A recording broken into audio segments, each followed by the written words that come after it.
Nellore municipal corporation లో అవినీతి అక్రమాలు పెద్ద ఎత్తున జరుగుతున్నాయని ఎమ్మెల్సీ నెల్లూరు నగర ఇన్ఛార్జ్ పర్వతరెడ్డి చంద్రశేఖర్ రెడ్డి ఆరోపించారు. ప్రైవేట్ కాంట్రాక్టర్లకు చెత్త సేకరణ పనులు అప్పగించి దోపిడీ చేస్తున్నారని, నాసిరకం రోడ్లతో ప్రజాధనం వృధా చేస్తున్నారని మండిపడ్డారు.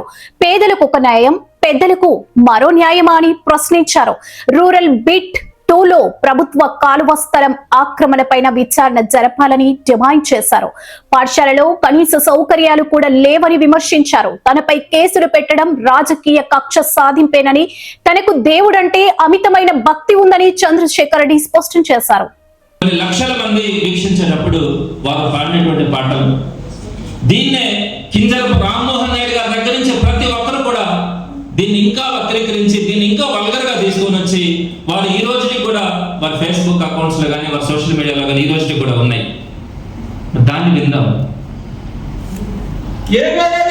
Govinda Hari Govinda YCP party Govinda, Govinda Hari Govinda YCP party Govinda, Govinda Hari Govinda YCP party Govinda, Govinda వినడానికి ఇంకా ఉన్నాయి కదా వీడియోస్. ఇంకా కాంగ్రెస్ పార్టీ, టీడీపీ కానీ వీరందరూ పాడినటువంటి వినిపించడం కూడా జరిగింది.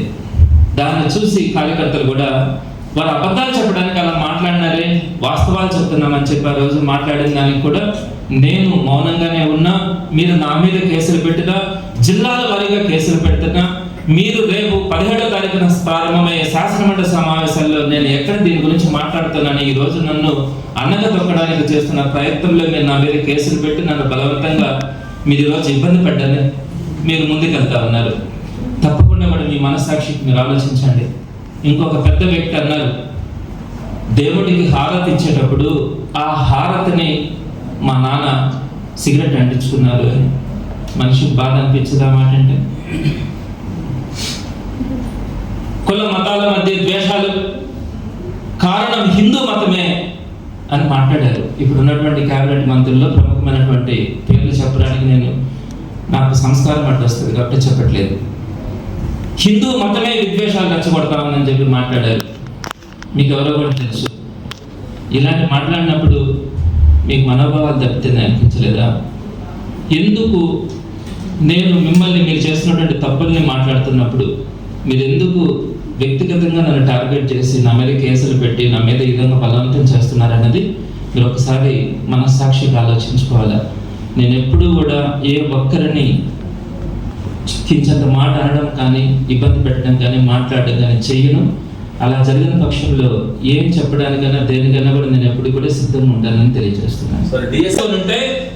2 సెంట్ల స్థలంలో ఇల్లు వేసుకొని ఉంటే ఆ ఇల్లుని వారం రోజుల లోపల కన్నా తీసేయకపోతే కూలగొడతామని చెప్పి నోటీస్ ఇచ్చారు. ఆ నోటీస్ కూడా ఇక్కడే ఉంది. ఇక్కడ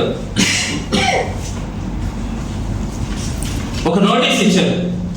వారం రోజుల లోపల కనుక 2 సెంట్ల భూమి, ఆ 2 సెంట్ల భూమిలో వెంకటేశ్వరపురం ఏరియా గాంధీ గిరిజన కాలనీలో ఇల్లుని 2 సెంట్లో కట్టుకునే వాళ్ళని మీరు అనాథరైజ్డ్ ఆక్యుపేషన్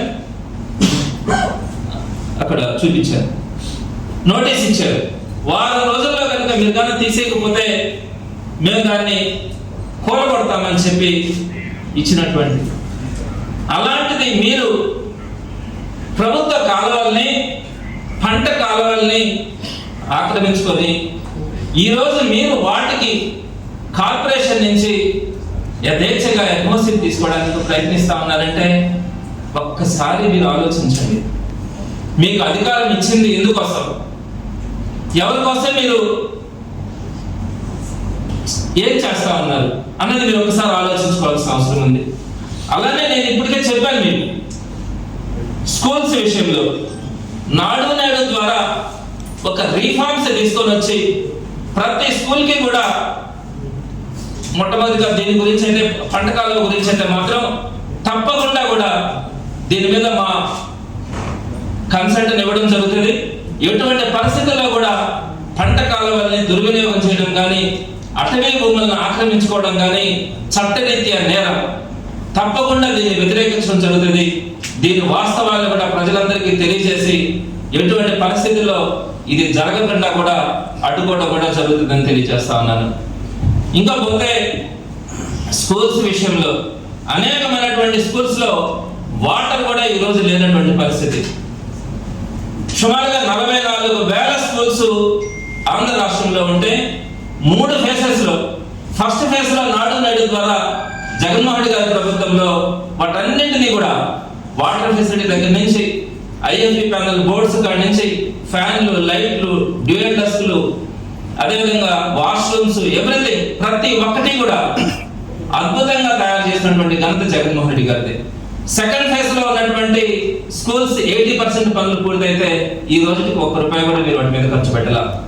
థర్డ్ ఫేజ్ లో 2024లో ప్రారంభం కావాల్సినటువంటి థర్డ్ ఫేజ్ కి సంబంధించి వాటికి పనులు పూర్తి కాల. మొత్తం 3 ఫేజెస్ లో ఈ ప్రభుత్వం వచ్చి 2.5 సంవత్సరం అయింది. ఈ రోజుకి ₹1 ఒక్క స్కూల్ మీద కూడా మీరు ఖర్చు పెట్టట్లా. అదేమంటే సిఎస్ఆర్ ఫండ్స్ కింద నేను ఒక 3-4 స్కూల్స్ ని మొత్తం దాని మీద ఫండ్స్ ని కేటాయించి పబ్లిసిటీ కోసం మీరు వాడుకుంటా ఉన్నారు. నెల్లూరు నగరంలోనే అనేకమైనటువంటి స్కూల్స్ లో కనీసం డ్రింకింగ్ వాటర్ జగన్మోహన్ రెడ్డి గారు తీసుకొచ్చినటువంటి వాటర్ ప్లాంట్స్ కూడా రిపేర్ చేయకుండా మూలబెట్టినటువంటి పరిస్థితి ఈ రోజు మనం చూస్తా ఉన్నాం. ఆంధ్ర రాష్ట్రంలో కనుకైతే సెకండ్ ఫేజ్ లో 80% పూర్తయినా కూడా ఈ రోజుకి ₹1 కూడా వాటి మీద ఖర్చు పెట్టట్లా. అదేవిధంగా మన బడ్జెట్ లో సుమారుగా 1,500 కోట్ల రూపాయలని నాడు నేడు, అంటే ఇప్పుడు పేరు మార్చారు, మన బడి మన భవిష్యత్ అని, దీని మీద 1,500 కోట్ల రూపాయల దాకా ఖర్చు పెడతామని చెప్పారు. ఈ రోజుకి ₹1 కూడా ఖర్చు పెట్టాల.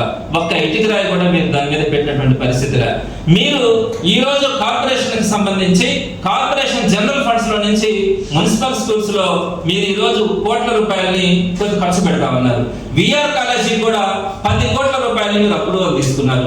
అదేవిధంగా ఇప్పుడు డిఫరెంట్ స్కూల్స్ కి సంబంధించి జనరల్ ఫండ్స్ నుంచి ఈ రోజు కొన్ని కోట్ల రూపాయలు మనం డ్రా చేస్తా ఉన్నాం. నేను తప్పకుండా కూడా ఎడ్యుకేషన్ కి ఖర్చు పెట్టాల్సిన అవసరం ఉంది, ఖర్చు పెట్టాలి కూడా. అయితే మీరు వాటిని జనరల్ ఫండ్స్ నుంచి కాకుండా ఎందుకు నాడు నేడు ద్వారా జగన్మోహన్ రెడ్డి గారి గవర్నమెంట్ లో ఈ మున్సిపల్ కార్పొరేషన్ స్కూల్స్ అన్నింటినీ కూడా స్కూల్ ఎడ్యుకేషన్ కే ఇచ్చేసాం. అంటే జిల్లా పరిషత్ గవర్నమెంట్ స్కూల్స్ తో సమానంగా ఈ నాడు నేడు ద్వారా డెవలప్ చేయాలనే ఉద్దేశంతో కార్పొరేషన్ కింద బటన్ పడకూడదన్న ఆలోచనతో కార్పొరేషన్ స్కూల్స్ అన్నింటినీ కూడా మున్సిపల్ స్కూల్స్ అన్నింటినీ కూడా స్కూల్ ఎడ్యుకేషన్ డిపార్ట్మెంట్ కి హ్యాండ్ ఓవర్ చేస్తూ అన్ని మున్సిపాలిటీస్ లో కూడా రెజల్యూషన్స్ పాస్ చేశారు. ఎందుకు పాస్ చేశారు? వీటన్నింటినీ కూడా స్కూల్ ఎడ్యుకేషన్ నుంచి సమగ్ర శిక్ష కింద కానీ వాటి నుంచి ఫండ్స్ తీసుకొని వచ్చి వాటిని డెవలప్ చేయాలా. కార్పొరేషన్ ఫండ్స్ తో కనుకైతే పేదవాళ్ళ మీద వచ్చేటువంటి పేదవాళ్ళ దగ్గర నుంచి వచ్చేటువంటి ట్యాక్స్ ద్వారా వచ్చేటువంటి డబ్బులతో చేయడం కరెక్ట్ కాదన్న ఉద్దేశంతో ఆ రోజు నాడు నేడు కోసం ఈ స్కూల్స్ అన్నింటినీ కూడా స్కూల్ ఎడ్యుకేషన్ తీసుకుని జరిగింది. మరి ఈ రోజు రాష్ట్రంలో మీరు ఎక్కడ కూడా ఒక్క స్కూల్ ని కూడా డెవలప్ చేయడం కాదు కదా, రిపేర్లు కూడా చేయనటువంటి పరిస్థితి, ట్యాప్ రిపేర్లు వస్తే కూడా చేయనటువంటి పరిస్థితులు ఈ రోజు స్కూల్స్ కాలేజెస్ ఉన్నాయి. మొన్ననే చూసాం పాలిటెక్నిక్ కాలేజ్ దగ్గరికి వెళ్ళి ఎటువంటి విషపూరితమైనటువంటి నీరు వాళ్ళు తాగుతా ఉన్నారో వాడుతా ఉన్నారు. ఈ క్రమంలోనే నెల్లూరులో కానీ రాష్ట్రంలో కానీ అన్ని స్కూల్స్ లో కూడా ఉన్నాయి. మీరు ఎందుకు గవర్నమెంట్ వ్యవస్థని ఈ విధంగా భ్రష్టు పట్టిస్తా ఉన్నారో మీరు ఒకసారి అర్థం చేసుకోవాల్సినటువంటి పరిస్థితి ఉంది. కేవలం పబ్లిసిటీ కోసం ఒక్క స్కూల్లో 2 స్కూల్స్ లో 3 స్కూల్స్ లో తీసుకొని నేను అక్కడ అన్ని కోట్ల రూపాయలు ఖర్చు పెడతా ఉన్నామంటే మీరు పారదర్శకంగా అన్ని ప్రాంతాల్లో కూడా ఒక నియోజకవర్గం తీసుకున్నా, ఒక జిల్లా తీసుకున్నా, ఒక రాష్ట్రం తీసుకున్నా అన్నింటిలో కూడా నేను ఖర్చు పెడతానా లేదా అన్నది మీరు ఆలోచించుకోవాల్సిన అవసరం ఉంటుంది. కేవలం పబ్లిసిటీ పబ్లిసిటీ పబ్లిసిటీ. ఎక్కడ చూసినా నెల్లూరు నగర నియోజకవర్గంలో దోపిడి. మీరు చూసుకోండి, కంప్లీట్ గా నేను ఎక్కడెక్కడ ఎంతెంత ఖర్చు పెడతా ఉన్నారో, ఎంత మిస్యూజెస్ జరుగుతా ఉన్నాయో మీకు అన్నింటినీ కూడా చూపించడానికి కూడా రాబోయే రోజుల్లో నేను సిద్ధంగా ఉంటాను. ఇకపోతే ఈ పంటకాల విషయంకి వచ్చేటప్పటికి మీరు ఒక్కసారి కమిషనర్ గారిని కానీ మేయర్ గారిని కానీ నేను కోరుతా ఉన్నాను, తప్పకుండా కూడా ఇది కనుక ఈ రెజల్యూషన్ లో మీరు ఎన్ఓసిని కార్పొరేషన్ లో అప్రూవల్ చేసిన మీరు పైకి కనుక పంపిస్తే మీరు తప్పు చేసిన వారు అవుతారు. రాబోయే రోజుల్లో దీనికి సమాధానం చెప్పుకోవాల్సి ఉంటుందని కూడా నేను ఈ రూపంగా మీకు తెలియజేస్తా ఉన్నాను. 10 మంది బాగుండాలని కోరుకునే వాళ్ళం. నేను మీకు తెలుసు, నెల్లూరు రెడ్ క్రాస్ చైర్మన్ ఉన్నప్పుడు కోవిడ్ సమయంలో ఎన్ని వేల మందికి భోజనాలు పెట్టామో, కోవిడ్ సమయంలో కూడా కోవిడ్ హాస్పిటల్ కి 1 కిలోమీటర్ దూరంలో కూడా ఎవరు పోకపోతే నేను కోవిడ్ హాస్పిటల్స్ లోనే ఉన్నాను. కోవిడ్ పేషెంట్స్ సర్వీస్ చేసినాను. కోవిడ్ తో చనిపోయిన వాళ్ళకి డెడ్ బాడీస్ ని మాకు హ్యాండ్ ఓవర్ చేసి కనీసం తల్లిదండ్రులు కూడా దగ్గర కాకపోతే మా చేతులతో మేము ఆ డెడ్ బాడీస్ క్రిమేషన్స్ చేసినాం. కులం మతం కంటే ముందుగా మానవత్వం ఉండాలా అని తపన పడ్డేవాళ్ళం. 10 మందికి సాయం చేయాలా, 10 మంది దగ్గర మంచి పేరు తెచ్చుకోవాలా, ఈ జీవితానికి ఒక అర్థం ఉండాలా అని అనుకునే వాళ్ళం. అట్లనే తిరుమల లడ్డు గురించి కొంతమంది హేళనగా మాట్లాడినప్పుడు, దాని మీద పోస్టర్లు వేసినప్పుడు, ఏదో జరగరానిది కల్తీ జరిగింది, నేను మాట చెప్పడానికి బాధపడుతున్నాను, జరగరానివి జరిగినాయని మాట్లాడినప్పుడు నేను అన్నిటికీ తెగించి పోరాడాను. కౌన్సిల్లో కూడా నా పక్కన మంత్రులు అందరూ ఉన్నారు, కానీ మీరు నన్ను చూడొచ్చు. ఆ రోజు నా కళ్ళలో బాధ కానీ నా గుండెల్లో నుంచి వచ్చిన మాటలను కానీ మీరు కనుక చూస్తే తెగించి పోరాడాను. తిరుమల లడ్డు పవిత్రత గురించి కానీ, తిరుమల గురించి కానీ, ఆ పవిత్రత గొప్పది అని చెప్పే క్రమంలో నేను ఎవరితో మాట్లాడుతున్నానో కూడా తెలియకుండా వాస్తవాన్ని, సాక్ష్యాన్ని చూపించి మా దేవుడు తిరుమల గొప్పతనాన్ని నేను చెప్పిన వాడిని మీరు చూసినారు. ఆ తిరుమల విషయం మాట్లాడే రోజుల్లో కూడా నేను పవిత్రంగా ఆ రోజు నాన్ వెజ్ తినడం కానీ అట్లాంటి చేయకుండా కూడా వెళ్ళాను. ఇది నా అంతరాత్మ సాక్షిగా నాకు తెలుసు, ఎలా ఉన్నాను, ఎలా ఫైట్ చేస్తాను అన్నది. ఇట్లా ప్రతి విషయంలో కూడా ఒక సంప్రదాయబద్ధంగా ఏం చేయాలో, ఎలా చేయాలో చేస్తూ ఉండేవాళ్ళం. ఈరోజు నేను చెప్పినటువంటి ఈ విషయాలన్నీ కూడా ఎంతమంది వీళ్ళలో పాటిస్తూ ఉన్నారో నాకు తెలియదు. కానీ ఈరోజు నన్ను, నా భక్తిని, నాకు దేవుడి మీద ఉండే నమ్మకాన్ని గురించి మీరు మాట్లాడుతూ ఉంటే వారి మనసాక్షికే వారికి తెలియాల. నేను నారాయణ గారు రాజకీయంగా నేను మాట్లాడచ్చు, కానీ ఆయన గురించి నాకు కొన్ని టెంపుల్స్లో ఆయన పలానా వాళ్ళని పెట్టినారు, పలానా విధంగా ఉంది మాట్లాడమంటే కూడా అటువంటి వ్యక్తిగత విషయాలను మాట్లాడనని చెప్పేవాడిని. కేవలం రాజకీయంగా ప్రజలకు జరుగుతున్నటువంటి అన్యాయాల గురించి మాత్రమే నెల్లూరులో ఏం జరుగుతున్నాయి మాట్లాడిన తప్ప వ్యక్తిగతంగా నేను ఏ రోజు మాట్లాడలే. దేవుళ్ళ గురించి టెంపుల్స్ లో పెట్టినటువంటి చైర్మన్లు, డైరెక్టర్ల దగ్గర నుంచి వారు చేసినటువంటి వాటి గురించి నాకు మాట్లాడమని నాకు వీడియోలు పంపిస్తే కూడా నేను వాటిని మాట్లాడిన రాజకీయాల్లో త్యాగదలుచుకోలే. ఇది మా కమిట్మెంట్.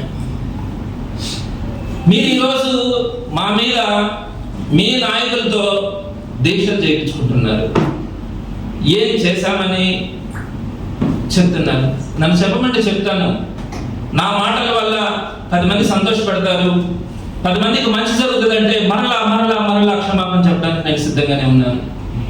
కానీ నన్ను అడిగే ఈ వ్యక్తులు, ఈ విధంగా మాట్లాడినటువంటి వాళ్ళని మీరు క్షమాపణ అడగలేదా? భయమా? వారు పెద్ద నాయకుల, వారికి పెద్ద స్థాయి ఉందా?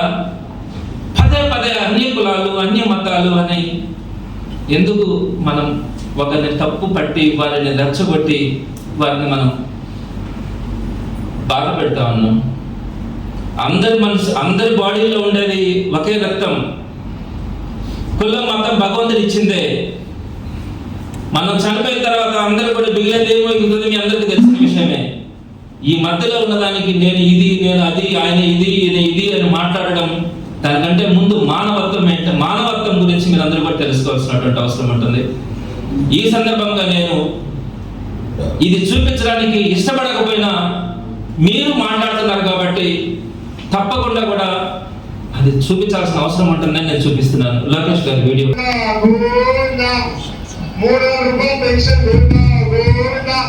ఆయన సత్యమని భారతరెడ్డి గారు చెప్తారు. ఇంట్లో ఎంతమంది పెట్టారున్నా వాళ్ళకి అమ్మఒడి ఇస్తాం, 2 ఇద్దరికి ఇస్తాం, 3 ఉంటే 3కి ఇస్తామని భారతరెడ్డి గారు చెప్తారు.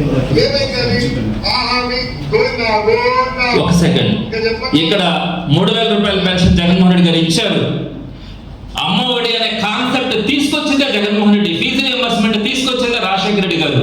మరి వారే తీసుకొచ్చినటువంటి పథకాలు మీరు ఇస్తే ఆయన ఎగ్గొట్టాలి, ఆయన ఇచ్చినట్టు మీరు ఎగ్గొట్టారు. ఆయన ఇచ్చారు, ఆయన చూపించారు, వారితో మీకు పోలికేంటి? మళ్ళీ ఇవ్వలేదని చెప్పి అబద్ధాలు చెప్పి ఆ దేవుణ్ణి వాడుకున్నది, ఆ పేరుని వాడుకున్నది మీరు కాదా? అబద్ధాలు చెప్పడానికి వాడుకున్నది మీరు కాదా? నిరుద్యోగ వృత్తి మీరు ఇవ్వలేదు అని అన్నది నిజం కాదా? ఆడబిడ్డలది ఇవ్వలేదు అన్నది మీరు నిజం కాదా? 50 ఏళ్ల పెన్షన్ మీరు ఇవ్వలేదు అన్నది నిజం కాదా? ఇలాంటి వాస్తవాలు మేము మాట్లాడాం, కానీ మీరు అబద్ధాలు కాదా చెప్పింది. తర్వాత బీజేపీ వారు మాట్లాడింది.